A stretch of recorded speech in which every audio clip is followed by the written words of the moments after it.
Hey guys, Kelsey here from roughandtumblefarmhouse.com, coming to you again from not my house, but from my lovely sister-in-law's house.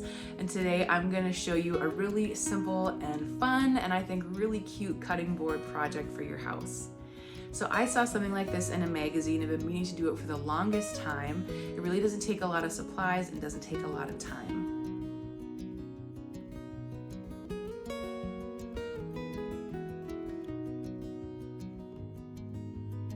So let's dive straight into this project. What do you need for it? You're gonna need a cutting board of some kind. Now, I picked this one up actually in the, what is it, Spots Playground or Bullseye's Playground at Target. I rarely get to go to a Target. They do not, the closest one's like over an hour away. But to make this, you don't have to use this specific type of cutting board. I scoured thrift stores trying to find this sort of cutting board where it's the board with a handle. This is technically a charcuterie board.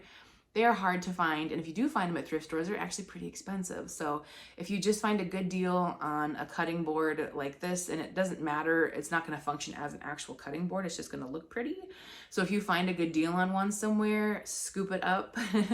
And again, you don't have to use one specifically that has the hanging part on top, but I just like having the versatility of that. So here's my little charcuterie cutting board that I'm using. I believe this was $5 when I picked it up. Next thing you're going to need is some fabric. I have this extra beautiful linen blend fabric that I got for making a maternity dress for myself a couple years ago, and I've had this down in the basement. And you just need a little square of it or a little rectangle of it so it doesn't take too much. So it's a great use if you have some extra fabric sitting around. Next, you are going to need some measuring tape and a pencil for us to get our fabric to the right size, of course. Some scissors to cut our fabric down to size. You'll also need a hammer, and you will need some push pins. And you definitely want to have push pins that are kind of flat.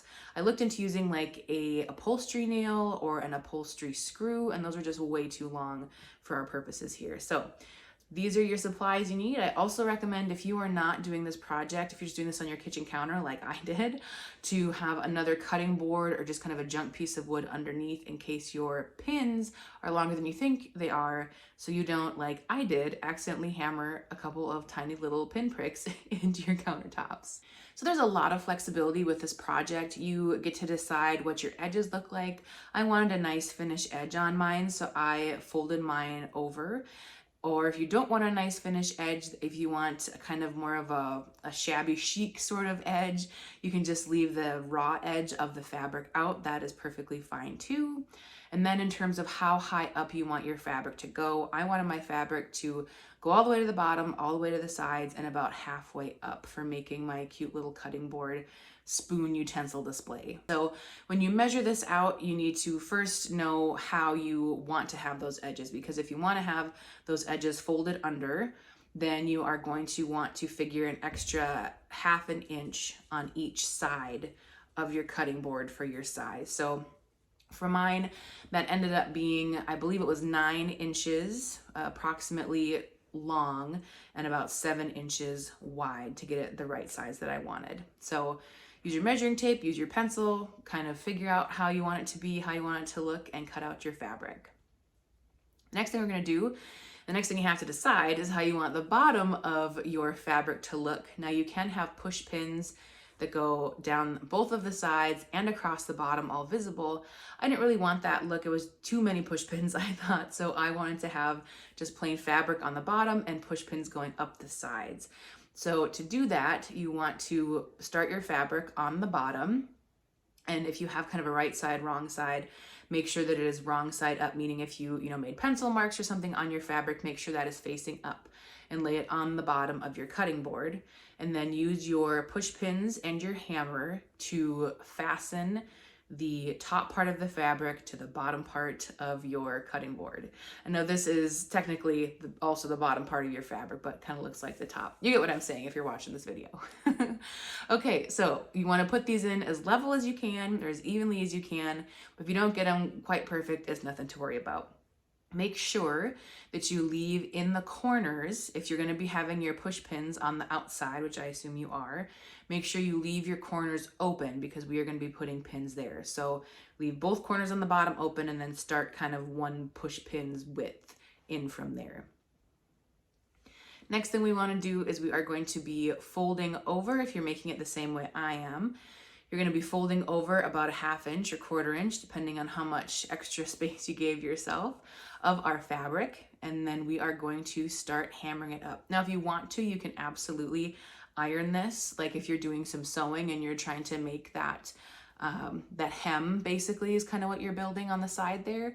I'm too lazy for that and just like to kind of wing things. So instead I just folded it over. It's nice using a striped pattern because then it's much easier to get a nice straight line all the way up. You may have to fiddle with that a little bit more if you have a fabric with a different sort of pattern on it. But I thankfully just figured out kind of where the right line was, folded that over, and then hammered in my pins. Again, please put some sort of cutting board underneath your cutting board you're building on if your push pins might even a little bit go through your project here. So it takes a little bit of time.